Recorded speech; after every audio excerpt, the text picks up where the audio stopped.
오늘 은혜 받으실 말씀은 에베소서 6장 14절로 20절까지의 말씀입니다. 에베소서 6장 14절로 20절입니다.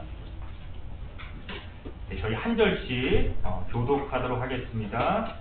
제가 먼저 읽도록 하겠습니다. 그런즉 서서 진리로 너희 허리띠를 띠고 의의 흉배를 붙이고 평안의 복음에 예배한 것으로 신을 신고 모든 것 위에 믿음의 방패를 가지고 이로써 능히 악한 자의 모든 화전을 소멸하고 구원의 수고와 성령의 거하고 하나님의 말씀을 가져라. 모든 기도와 간구로 하되 무시로 성령 안에서 기도하고 이를 위하여 깨어 구하기를 항상 힘쓰며 여러 성도를 위하여 구하고 또 나를 위하여 구하는 내게 말씀을 주라. 나로 입을 벌려 구원의 길을 담대히 알리게 하소서 하셨으니. 함께 읽도록 하겠습니다. 이를 위하여 내가 하나님의 내인 하신이 된 것은 바로 이 일에 당연히 할 말을 담대히 하게 하려 하시니라. 아멘.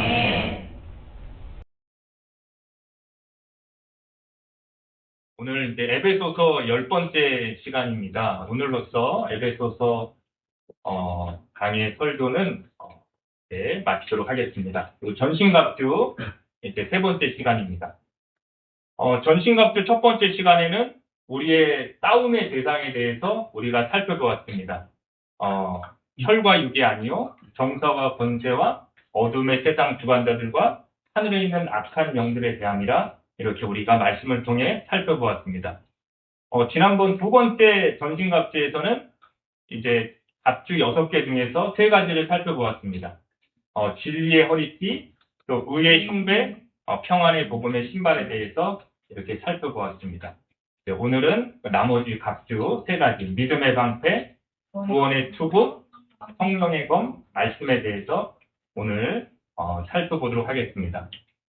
오늘 주제가 이제 구원에 대해서 또 믿음에 대해서 또 말씀에 대해서 너무나도 준비하려니까 너무나도 방대하더라고요. 그래서 줄여도 이게 쉽지가 않더라고요.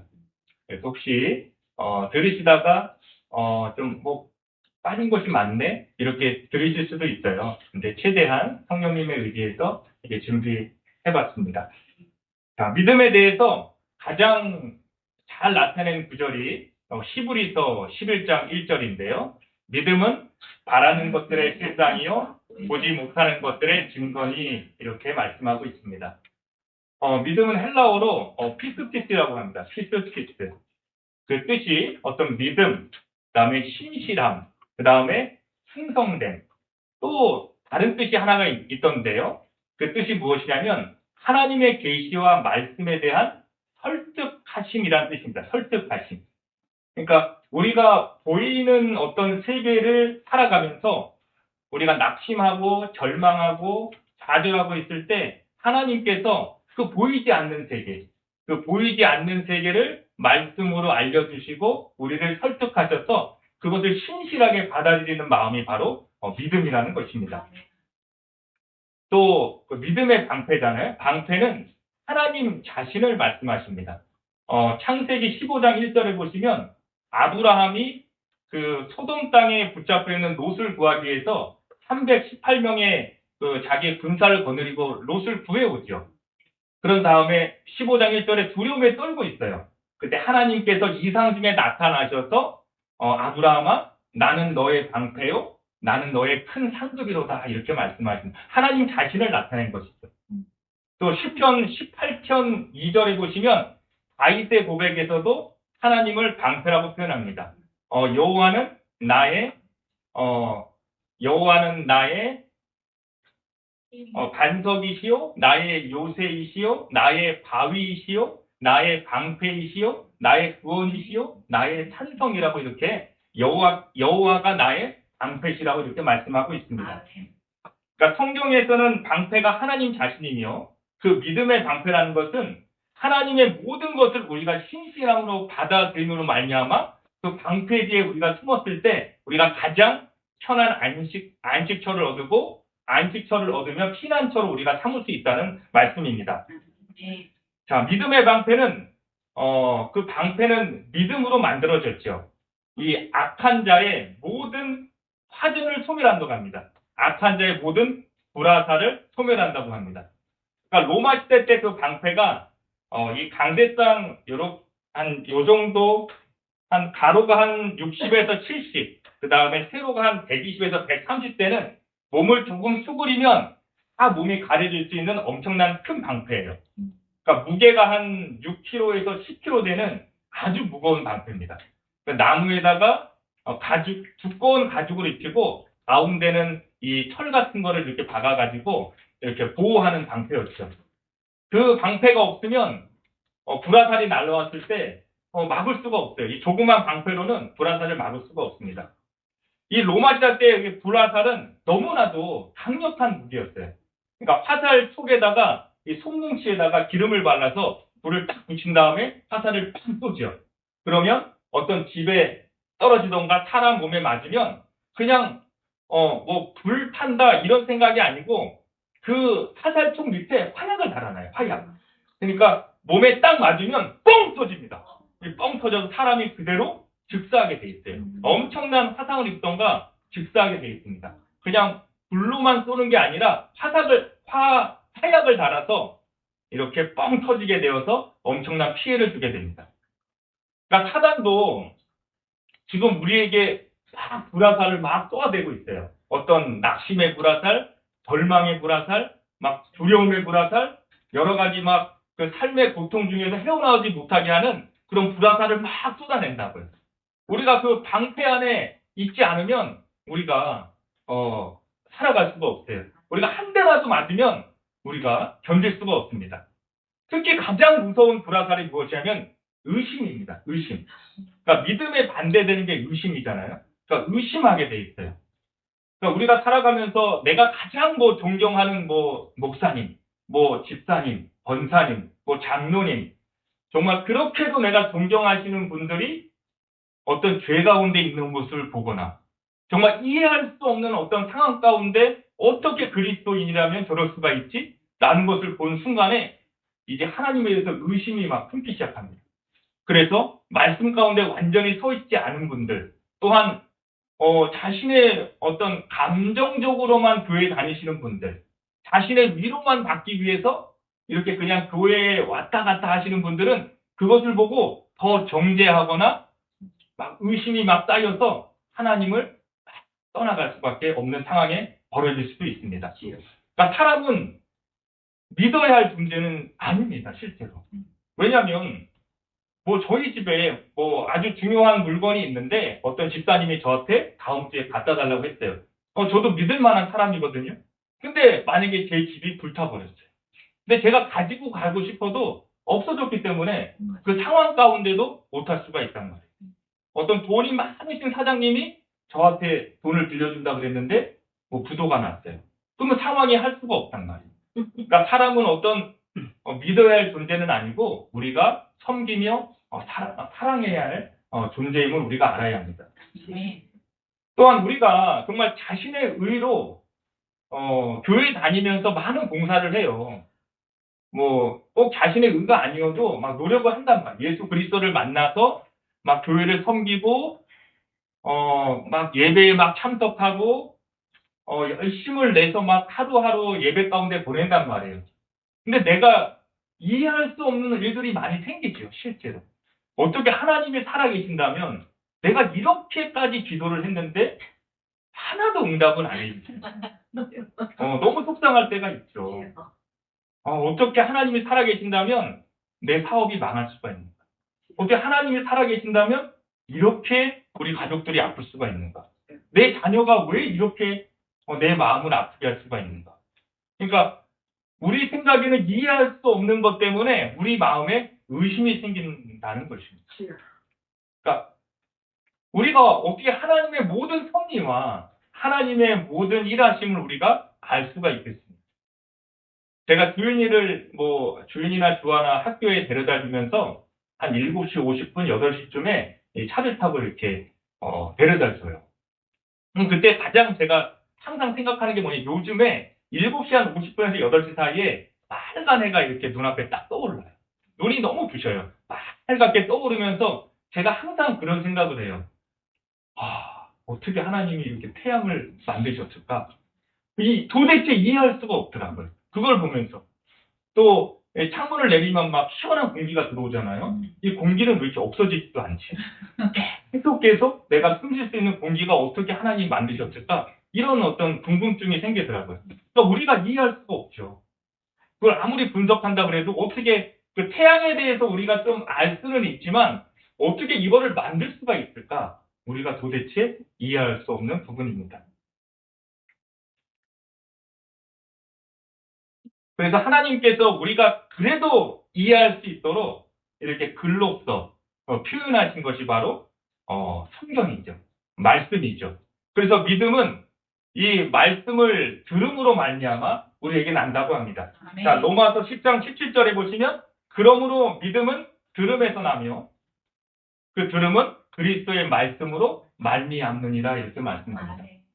그러니까 우리가 말씀을 계속 들으면 우리 심령 가운데 말씀의 씨앗이 막 뿌려져요. 이 시간이 지나면 이 믿음이 나도 모르게 막 자라게 됩니다.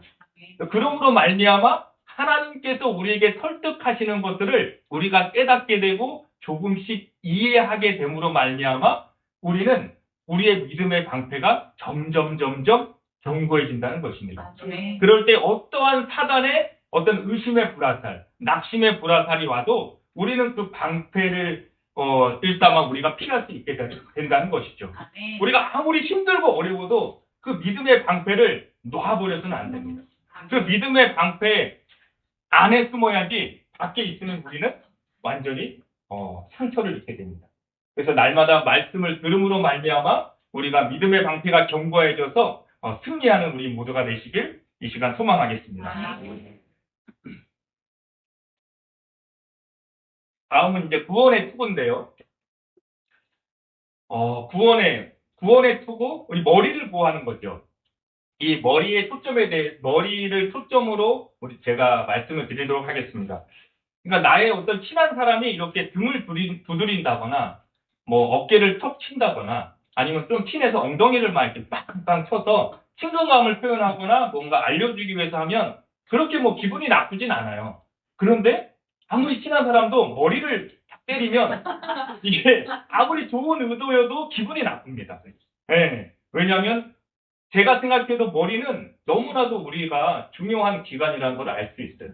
또 병원에 가서 뭐 팔이 좀 부러지거나 다리 부러지면 기부사하면 되잖아요. 근데 머리에 좀 이상이 있습니다. 그러면 순간적으로 보이지도 않잖아요. 이게 겁이 확 납니다. 이게 사람이 머리가 가장 중요한 기관이잖아요. 모든 나의 신체에다가 명령을 내릴 수 있는 그런 기관입니다. 사단은 가장 중요한 기관인 머리를 공격하죠. 우리의 생각을 막 공격하기 시작합니다. 그러니까 사단이 준비해온 가장 큰 전쟁이 무엇이었냐면 예수님을 십자가에 못 박히는 전쟁을 사단은 계속해서 준비해 왔죠.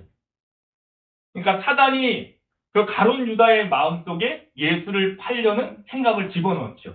그런 다음에 성경에는 나오지 않지만 빌라도의 생각 속에서도 아마 예수님을 십자가에 처형하라는 명령을 내리게끔 아마 생각을 넣을 거라 저는 생각합니다. 그러니까 빌라도도 예수님이 죄가 없다는 것을 깨달았어요. 알았어요. 또 그런데 자신의 어떤 유익 때문에 어떤 밀란이 일어날까봐 두려워서 예수님을 십자가에 못 박으라고 명령하게 됩니다. 그러니까 만약에 가룟 유다나 빌라도가 그 사단이 준 생각을 쳐내서 정말 예수님을 십자가에 못 박히는 그런 통로로 쓰임받지 않았다면 그들의 영원한 생명은 아마 변했을 것입니다. 이렇듯 사단은 우리의 생각에 끊임없이 속속해서 우리를 공격하게 됩니다. 또 우리 뇌는 계속 자극적인 거를 자꾸 원해요. 우리가 예전 영화 봤을 때 한 2002년도인가요? 24년 전의 영화인데요. 제가 지금도 그 영화를 봤을 때 생각이 나요. 그 영화 제목이 공공의 적이었어요. 제가 25, 6살 때인데 제 와이프랑 같이 극장에서 봤거든요. 그 설경구가 주연했던 영화인데요. 그 영화의 그 모토가 무엇이었냐면 보험금을 타기 위해서 부모님을 존속살인한 그런 범인을 잡는 내용이었어요. 그때 영화관에서 그런 내용이나 사람들이 기겁했어요. 어떻게 이런 나쁜 놈이 있나? 어떻게 보험금을 타기 위해서 부모님을 그렇게 잔인하게 살인을 할까? 그리고 땅에 막 묻었던 그런 영화였어요. 근데 그 이후에 계속 미디어나 어떤 TV나 이런 매체를 보면 그런 뉴스는 너무 이제 흔한 뉴스가 되거든요. 그러니까 우리가 잔인하다고 생각하지만 하도 많이 접하다 보니까 또 이런 일이 일어났구나. 또 이런 일이 일어났구나. 이렇게 생각한다고. 그래서 이 미디어는 계속해서 자극적인 것을 계속 만들어내요. 그거를 우리가 따라간단 말이에요. 그러면 우리가 하나님과 점점 멀어지게 돼요, 실제로. 우리의 뇌도 계속 자극적인 걸 원하죠. 한번 마음을 풀어놓고 한번 내가 온전히 오늘 TV하고 인터넷을 보리라 마음 먹고 하루 종일 한번 해보세요. 그러면 밍밍한 거 처음에 좀 보다가 계속 자극적인 거, 또 자극적인 거, 내가 원하는 아주 폭력적이고 아주 선정적인 것을 나도 모르게 채널이 막 돌아갈 수밖에 없는 우리의 뇌라는 것입니다. 그러니까 우리가 성경을 안다면, 정말 하나님의 어떤 그 뜻을 안다면 우리 스스로 그 생각의 문을 이렇게 닫던가 아니면 그 생각을 막 쳐내도록 해야 한다는 것입니다. 그러니까 성경에 보면 생각에 대한 어떤 말씀이 많이 있죠. 잠언 4장 23절을 보시면 무릇 지킬만 한 것보다 너희 마음을 지키라. 너희 생각을 지키라. 이는 생명의 근원이 이에서 남이니라 이렇게 말씀합니다. 로마서 8장 6절에 보시면 육의 생각은 사망이요 영의 생각은 생명과 평안이다 이렇게 말씀합니다. 자, 골로새서 3장 1절에 보시면 그러므로 너희가 그리스도와 함께 다시 살리심을 받은 자라면 위의 것을 찾으라 이렇게 말씀합니다. 골로새서 3장 2절에 위의 것을 생각하고 땅의 것을 생각하지 말라 이렇게 말씀하고 있다는 것입니다. 우리가 위의 것을 찾으면 위로부터의 지혜가 우리에게 임하게 됩니다. 위로부터의 지혜는 우리가 날마다 예수 그리스도와 연합하게 되는 구원에 점점점 가까워지는 그런 지혜가 우리에게 임하게 되죠. 자, 야고보서 3장 17절에 보시면 오직 위로부터 난 지혜는 첫째 성결하고 다음에 화평하고 관용하고 양순하며 긍휼과 선한 열매가 가득하고 편법과 거짓이 없나니 이렇게 말씀하고 있습니다. 그러니까 성결하다. 우리가 거룩한 삶을 살아가는 게 하나님의 뜻 아니겠습니까? 또 화평해라. 마태복음 5장 9절에 보시면 화평케 하는 자는 하나님의 아들이라 일컬음을 받을 것이니라 이렇게 말씀합니다. 또 긍휼과 선한 열매가 가득한 정말 예수님의 성품을 닮아가는 것이죠. 편벽과 거짓이 없는 것이죠. 편벽은 치우치는 것입니다. 세상적으로 아부하는 거예요. 그러니까 좌로나 우로나 치우치지 말고 오직 말씀대로 온전하게 걸어가는 것이 바로 편벽한 삶을 살아가지 않는다는 것입니다. 그러니까 우리가 날마다 위의 것을 생각함으로 말미암아 그 하늘로부터 부어지는 지혜, 날마다 구원과 가까워지는 그런 지혜가 임할 때 우리는 구원과 더욱더 가까워지고 이미 구원받은 자로서 살아갈 수 있다는 것입니다. 이제 마지막으로 성령의 건 말씀에 대해서 살펴보겠는데요. 제가 예수 이제 사랑교회죠. 예수 현재 살롱교회인데 사랑교회에 출석하기 전에 제가 예수님을 인격적으로 만나기 전에 저를 이렇게 교회 발로 끌어들인 분이 계셨어요. 바로 저희 외할머니, 아시는 분은 아시겠지만 기영애 권사님이었거든요. 그러니까 제가 세상 가운데 있을 때 금요일하고 토요일만 되면 어김없이 전화가 와요. 한 번 전화를 받으면 제가 끊을 수가 없어요. 계속 말이 끊어지지 않는 거예요. 그래서 알겠습니다라고 할 때까지 끊지를 않으세요.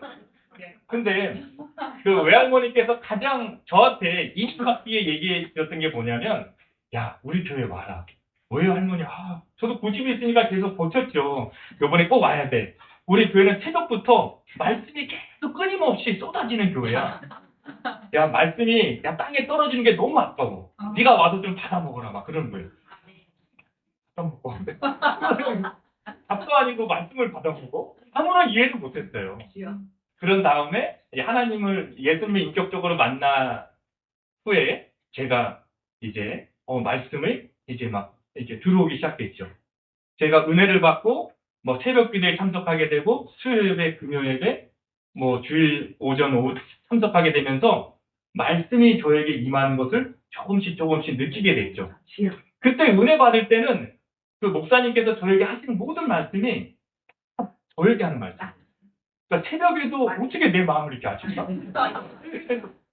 다른 쪽의 말씀인데 저에 대해서만 계속 말씀해 주시는 거예요. 아, 이렇게 살면 되겠구나. 또 말씀을 듣고 아, 오늘 이렇게 살면 되겠구나. 계속 그거를 적고 계속 그렇게 한번 살아보도록 노력했죠. 그러므로써 제가 조금씩 믿음이 이렇게 자라났던 것 같습니다. 제가 만약에 어떤 큰 교회, 정말 세상과 조금 비스무리하게 사람의 길을 막 즐겁게 하는 그런 설교를 제가 듣고 믿음 생활했다면 아직도 저는 제가 생각하기에 정말 젖먹는 아이, 정말 믿음에 이제 시작하지도 않는 그런 어린아이가 지금도 되지 않았을까 이렇게 생각해 봅니다. 그 6가지 각주 중에 5가지는 방어용이에요. 근데 한 가지만 성령의 검 말씀이죠. 공격용 무기입니다. 그러니까 좀 공격용 무기가 좀 더 있었으면 얼마나 좋았을까라는 생각도 좀 해봤는데요. 또 반대로 생각하면 이 말씀, 이 성령의 검 하나로만으로도 사단을 물리칠 수 있다라는 것인 것 같습니다. 그러니까 이 말씀은 엄청난 힘이 있어요. 왜냐하면 진리이고 사실이기 때문이죠. 그러니까 진리하고 사실에 대해서는 우리가 공짜를 못합니다. 실제로. 그러니까 제가 만약에 밖에 나가서 주머니를 휴지를 막 던졌어요.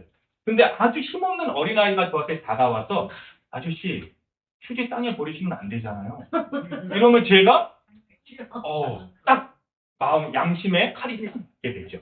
왜냐하면 그게 맞는 거기 때문에 완전히 진리이기 때문에 땅에 버리면 안 되는 것이 이렇게 제가 조금 힘으로 막 할 수는 있지만 아마 양심의 가책을 느껴서 조금 있다가 막 주술 수도 있는 것 같아요. 그러니까 이 말씀, 이 진리라는 것은 엄청난 힘이 있습니다. 근데 이 말씀은 성령과 함께 일하게 되는 것이죠. 성령의 검, 말씀입니다. 그러니까 성경을 아는 분들이 좀 많아요, 실제로. 어떤 학자도 성경 알고 스님도 성경을 아시더라고요. 근데 그들이 말하는 어떤 말씀은 힘이 없죠. 왜냐하면 성령께서 역사하시지 않기 때문에 그렇습니다. 그러니까 우리가 말씀을 계속 읽다 보면 우리가 그냥 까먹잖아요. 말씀을 들어도 제가 몇 주 전에 한 말씀, 제가 뭔 말씀했는지 저도 기억을 못합니다, 실제로. 그러니까 까먹어요, 우리가. 잊어버리게 되죠. 근데 우리가 계속 말씀을 듣다 보면 어떤 위기 상황에서 어떤 우리 삶의 어떤 말씀으로 살아갈 수밖에 없는 그 상황이 딱 부딪혔을 때 어떤 진리의 전투 가운데 하나님 성령께서 우리 말씀을 이렇게 생각나게 되시죠. 제가 예전에 공부할 때 그 야탑 도서관에 날씨 좋은 날 이렇게 겨울에 좀 앉아 있었어요. 근데 2명이 이렇게 다가오더라고. 선생님, 그러니까 느낌이 좀 이상해요. 선생님, 그러니까 성경책을 제 앞에 피더라고요. 그러니 아버지 하나님, 어머니 하나님 이런 말이 딱 나와요. 딱 듣는 순간 제가 말씀이 생각나더라고요. 왜냐하면 그 새벽인가 아니면 수요일인가 금요일에 전주에 들었던 말씀이 이제 머릿속에 딱 떠오르면서 기도서 3장 9절에서 10절 말씀인데요. 떠오르더라고요. 그게 말씀이 뭐라 되어 있냐면 어리석은 변론이나 족보 이야기, 분쟁, 율법에 대한 다툼은 피하라. 그리고 이단에 속한 사람을 한두 번 훈계한 후에 자리를 피하라 이렇게 말씀을. 제가 그 말씀을 들었어요. 계속 저한테 얘기해요. 어머니 하나님 막 묵념스럽게 해요. 그래서 제가 주여 혼자 생각하면서 어떻게 하지? 막 그러다가 제가 교회 다닌 지 얼마 안 돼서 제가 아무것도 잘 모르는데 제가 귀 속에 계속 제가 들었던 말씀은 딱 한 가지밖에 좀 모릅니다. 예수 그리스도만이 진리이고 생명이라는 것만 제가 알고 있습니다. 다른 건 제가 하나도 몰라요. 하나도 들리지도 않아요. 그 사람이 2명을 기다려요. 제 옆을 감싸더니 계속 또 뭐라고 막 얘기해요. 그래서 저는 분쟁하지 않잖아요. 그렇습니까, 선생님? 제가 다른 건 몰라도 예수 그리스도만이 생명인 것만 제가 압니다. 그걸 통해서만 구원을 얻는다는 것만 저는 알고 있습니다. 다른 거는 잘 몰라요. 그러니까 그 사람이 또 2명 데려와서 막 얘기하더니 답답해하더라고요. 그래서 이렇게 이러면서 가더라고요. 그래서 제가 만약에 그 말씀을 모르고 내가 그 말씀을 들었던 걸 가지고 이단과 한번 내가 싸워봐야지. 계속 아마 싸웠다면 아마 제가 당했을 거예요. 근데 하나님께서 성령께서 지혜를 주셔서 그 사람들의 제가 심령 가운데 그 말을 넣어주고 싶었어요. 아버지 하나님, 어머니 하나님이 아니고 예수 그리스도만이 생명이다. 예수 그리스도만이 너희가 구원을 받을 수 있다. 이거를 성령께서 그들에게 알려주시고 싶었던 것 같습니다. 아멘. 이제 그 6가지 각주를 우리가 다 살펴보았는데요. 우리가 에베소서 6장 18절을 다 같이 한번 읽어보겠습니다. 에베소서 6장 18절입니다. 시작. 기도와 간구로 하되 무시로 성령 안에서 기도하고 이를 위하여 깨어 구하기를 항상 힘쓰며 여러 성도를 위하여 구하고. 우리가 이렇게 로마 군사가 6가지의 어떤 갑주를 딱 입고 있어도 어떤 정신무장이 돼 있지 않으면 그들은 힘을 발휘하지 못할 때가 있습니다. 그러니까 어떤 군인들에게 가장 중요한 것이 물론 무기와 어떤 육체적인 어떤 노력을 통해서 힘을 기르는 것도 중요하지만 정신무장을 엄청나게 합니다, 실제로. 또 스포츠 경기에서도 감독들이 많은 훈련을 시키지만 그들이 경기 나가기 전에 가장 많이 하는 말들이 정신무장을 막 시키죠. 너는 할 수 있어. 너는 이길 수 있어. 너 지금까지 잘해왔어. 막 이런 정신무장을 시켜서 자신의 어떤 힘을 100%, 120% 발휘할 수 있게 만드는 것이 바로 정신무장입니다. 그러니까 우리가 하나님이 주신 전신갑주를 입고 있어도 우리가 기도함으로 깨어있지 않으면 우리가 입고 있는지도 모를 때가 있습니다. 정말 우리가 기도함으로 깨어있음으로 말미암아 그 전신갑주를 활용해서 이 사단이 오는 모든 것을 우리가 할 수 있게 된다는 것입니다. 자, 전신갑주를 입어야 하는 이유가 저번에 살펴보았지만 6장 23절입니다. 에베소서. 그러므로 하나님의 전신갑주를 취하라. 이는 악한 날에 너희가 능히 대적하고 모든 일을 행한 후에 서기 위함이라 이렇게 말씀합니다. 그리고 누가복음 21장 36절에 보시면 이러므로 너희는 장차 올 이 모든 일을 능히 피하고 인자 앞에 서도록 항상 기도함으로 깨어 있어라 이렇게 말씀합니다. 그러니까 우리가 정말 전신갑주를 입는 이유는 우리가 마지막 때 능히 악한 자를 소멸하고 또 주님 앞에 섰을 때 담대하게 서 있어야 돼요. 우리가 주님께서 주시는 전신갑주를 우리가 알고 있는데 활용하지 못하고 기도함으로 깨어 있지 못한다면 우리가 넘어지는 어떤 자가 되면 안 되지 않습니까? 언제까지 우리가 서 있어야 되냐면 날마다 서 있어야 되고 그리고 주님 앞에 있을 때까지 계속 넘어지다가 계속 쓰러져 있는 사람이 마지막 때 주님 앞에 서 있을 수가 없습니다. 우리는 정말 담대하게 주님 앞에 주님께 칭찬받는 자로서 서 있을 수 있도록 전신갑주를 날마다 입고 날마다 마귀와 대적해서 싸워 이기는 우리 예수 살루기의 모든 성도가 되시기를 이 시간 소망하겠습니다. 네, 기도하시겠습니다. 하나님 아버지 감사합니다. 정말 에베소서 10번째 까지 말씀을 전했습니다. 하나님의 은혜로 에베소서의 말씀을 전한 줄 믿습니다. 정말 하나님께서 우리를 지금까지 우리를 인도하시고 어떻게 살아야 되는지 알게 하여 주시고 또 세상과 나가 싸울 때 전신갑주를 입고 어떻게 싸워 이기며 승리해야 되는 줄도 주님께서 알려주셨습니다. 날마다 기도함으로 깨어 있음으로 말미암아 우리가 정말 마지막 때에 이기며 마지막 때에 능히 서 있으며 정말 주님 앞에 설 때까지 담대하게 하루하루 승리하며 살아갈 수 있는 우리 모두가 되게 하여 주시옵소서. 정말 한량없는 예배할 때마다 주님께서 부어주시는 한량없는 은혜와 축복 가운데 우리가 올 한 해 능히 이겨나가며 예수 그리스도만 바라보며 살아갈 수 있는 우리 모두가 되게 하여 주시옵소서. 살아계신 우리 주 예수 그리스도의 이름으로 기도드렸습니다. 아멘.